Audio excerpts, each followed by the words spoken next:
hustle mine, I was working overtime. Need your boots in the mud if you really tryna shine. Calculating Mississippi tryna make my dividends. Started put it in the 4 bags, I got sick of them. Oh shit. Here, it's you.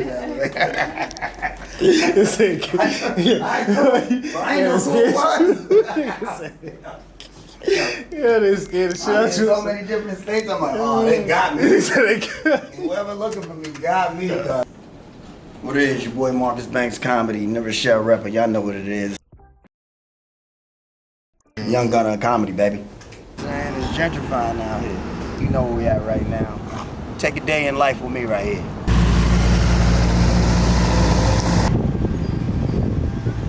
Land to make them dance. Land to make them dance.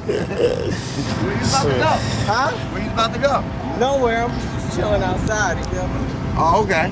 Rochelle was one of them towns where it was underestimated, not really on the map, but we had a lot of global superstars with like the Brand Nubians, the Richard Roundtrees, Ray Rice. Many more people to speak of, you know what I mean? Like now, there's so much talent in the city that we undeniable. Like we one of them people that's really on the map. Like some people could say we upstate, but we only 10 minutes away from the Bronx and 15 minutes away from Harlem and 35 minutes away from Brooklyn. Now Staten Island, different story. Jersey, come over the bridge, we right there too, you know what I'm saying? So I hate when people say, oh, New Rochelle's upstate. Upstate starts in like Sing Sing, I Sing. That's upstate to me, you know what I'm saying? But New Rochelle, Mount Vernon, Yonkers, White Plains, that ain't upstate. Anybody else want to talk about that upstate? Come see how far we are. Like Jada said, come see me, my nigga. I'm on my block. It's so crazy. I was a class clown in small settings. I wasn't a class clown in the biggest settings because I didn't get to go to school that long with the with like kids 20 plus kids in the class. So I had to go to the smaller settings. So when it was just me and the, you know, my 4 friends in there, I could be funny because I could test the waters and test the jokes. Because what the teacher gonna do? Send me home? You ain't you missing the kid, punk. So when I really became like a class guy, I was more so of like high school. That's why I took it serious. More like 6th through 8th grade. I was kind of more violent and, you know, finding my little rhythm of like, you know, my identity of who I wanted to be. And at that time, G-Unit was out, so everybody wanted to be. Everybody was crashing. Yeah, everybody wanted to be the thug. Them niggas got me acting. But in all actuality, Marcus was one of those. It just came natural, you know. But comedy came second nature because it was other hobbies I was doing before I really attacked comedy. You know what I'm saying? So, you know, I was a jack of all trades, but comedy came to where once I start seeing people laugh and how you can move somebody's life, that's when I was like, oh, this might be for me, you know. So, thank God for that. I'll say when I did Times Square Arts Center, DJ Spinfo had a mic check Wednesdays, and he was having Times Square Arts Center, and actually did good. He had the New York Liberty in there at this time. Tamar Braxton was just probably starting her career as well. Well, probably already, you know, the Braxtons, they always had their pens on something or doing something behind the scenes, so I wouldn't say starting her career. But around that time, I got to see her. Donnie Klang actually performed that night. That got that deal from Day 26, the single deal with them as a solo artist. So it was overall, I would say that's when I really took it serious. That's when Marcus Banks was born. And then I started noticing that I could go do colleges and, you know, just tap into different networks, and here we are today. First deal I had muscle management / specialty in T along with Bilderberg. So that was torch gunplay with association with muscle management with association MMG. So my homeboy G to K, shout out to him too. He's still moving and grooving. Shout out to Solid Ground Empire. That's his new venture that he got going on and things like that. But that was my first deal. And shout out to the Fitter Gallery. If I would have never went by the Fitter Gallery and never gave out my business card to DJ Instincts, that deal would have never came about. But that deal was a learning lesson. You know, I ain't gonna say that I made millions of dollars on it, but it was the connections that I got to, that I still have to this day. So I can say it was a learning lesson to really like to learn the business and develop your craft and try to be better with everything you do, including your business. Because a lot of people don't understand the business is the main part. Like, ain't nobody your friend once the money look dry. So make sure you understand the business. I'm Marcus Banks, comedian, host, actor, known as Marcus Banks Comedy, 30 years old, from Rochelle, New York. The reason why I feel like I should be on Wild 'N Out, I have an outstanding personality, and this is my third time auditioning, so maybe third time is a charm. COVID came around so fast, I got fired from my job. I didn't even know how to act. But you gotta learn. You gotta know when you get fired from a job, certain people act a certain way. I was working at Enterprise Rent-A-Car. When they fired me from my job, at 12 o'clock, by 12:01, every tire on the lot was flat. On comedians what was the first ones that ever noticed you or acknowledged you that kind of gave you motivation? Talented comedian, Omar Thompson, Smokey Suarez. Oh, and Desi Johnson from Mount Vernon, absolutely. Desi Johnson, absolutely, because he gave me one of my first real good shows. And then from there, I just started like meeting people through their networks. So like the Rob Stapletons, the Rip Michaels, the TK Kirklands. That's how I just started maneuvering and start getting to do certain shows and just wiggle my arms and shake the shoulders with them in that capacity. So I say those four really kind of like gave me grace. You know what I mean? So shout out to them. I want all the lanes. I'm tapping into the internet. If I could do it all over, I would have tapped into the internet a little earlier. You know what I mean? The internet, I wouldn't say it's dying down, but it's not like the same when Vine and Instagram and, now you got TikTok.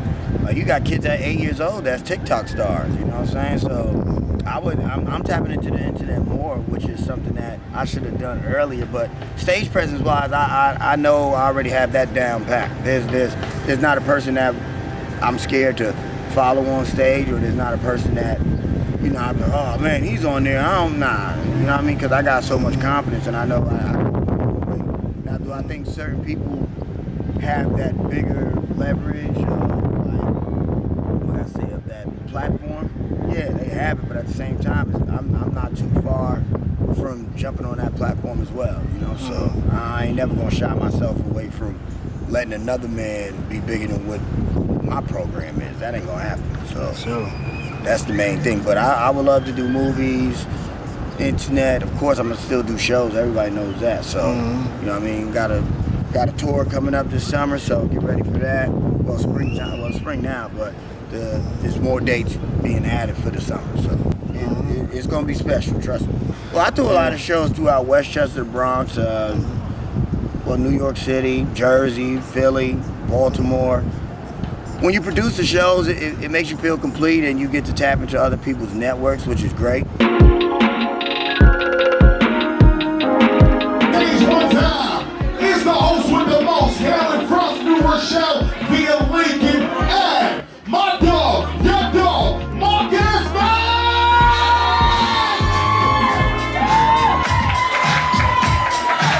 Come here. Come here. I said, come here. She was like, all I know is I'm missing you. That was it. I'm missing you. Yeah. A lot of people doesn't know it does take a lot, because you got to be the promoter, you got to be the performer, and you got to deal with different egos. So a lot of people don't know you got to deal with different egos. Like, you got one person that probably drink mineral water, or you got another person that drink regular water, or you got one person that just wants to go first, or one person brings a certain mic. So there's different ways when you produce these shows that you got to know who you booking and why you booking in. Then you got to look at the demographic of, do you put 2 women on the show, or 1 guy on the show, or 2 guys on the show, or 1 woman on the show, or who you make your headliner. So it's a lot that comes with it, but throwing those shows, it can be a headache, but it's still a blessing, because the people that come to see you are so shocked that you know those people. So it's like, damn, I never knew you knew these people. You know what I mean? Like, because people could just think that you're doing the chicken circuit. Like, nah, I'm doing more than that. Top 3, like all these. Overall? Yeah, like all time. Eddie, Oh, for real. Bernie, Definitely. and I'll go Dave Chappelle. Got to. Cam is Dave, Yeah. for sure. There's some other people that belong on there, but those are 3 that it's like, if you'd have said like when you was watching comedy, what really gave you an idea of what was the niche of like, who would someone say you wanted to be reminded of, it would be those 3 right there, so. And Bernie more so, because Bernie just didn't give a damn. Like Bernie didn't care at all. Mm-hmm. Eddie was more so, he was ahead of his time. You gotta say, Dave was just tough, unapologetic as well. You know what I mean? With that Chappelle show, that couldn't survive today. Ain't no freedom of speech with that. But, you know what I'm saying? So, but I tell people this now. I ain't apologizing for shit I say on stage. If I ain't offending the communities or people's religion, I'm saying what the fuck I'm gonna say. And I don't care how you take it. I was about to say that you adjusted. Have you been adjusting your stage routine? Hell no, that's probably why they ain't sponsoring me for shit. And I ain't gonna change that. Shit. So how it was dope as fuck when I seen you at Lakewood, Ha Davis, because it was crazy. I had just been a fan of his on the internet before I even seen y'all link, and then when y'all linked, I was like, that was a fire connection. Like y'all two is a good mesh. How'd y'all even connect? Shit. Another good brother from the city, Too Cool. Too Cool met his manager and they exchanged numbers, and Too Cool at the time was telling people that he was my manager. You know, I did have a manager at the time. And he was like, yo, I manage Marcus Banks, and I went to go meet them in Dykeman at El Jefe. And we ended up hanging with them for the whole night, and then I ended up going to a wedding. I went to a friend of mine's wedding, and I just get the call like, yo, where you at in the world? I'm like, Baltimore. He's like, oh, I'm doing a show in Baltimore, pull up on me. I'm like, all right, he playing. I ended up going to the show, and then from there, it was like the brotherhood was just together, you know what I mean? But shout out to Too Cool, he put that together. Y'all together? Yes, sir. This nigga got the nerve to have on velvet. This nigga got on a triple fat goose with velvet. This nigga is a fashion icon. This nigga could be Eddie Kane for the 500. Nights like this, I wish that raindrops would fall. Let me get you a shot. What you drinking? L.I.T. Well, Lord, no wonder you put that jacket on. You drunk the boy you got me. You got 8 people looking. What?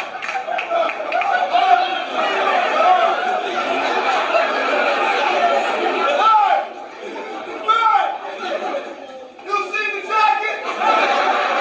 Hey man, you follow me on all platforms. Marcus Banks Comedy. My website will be back up in a couple weeks.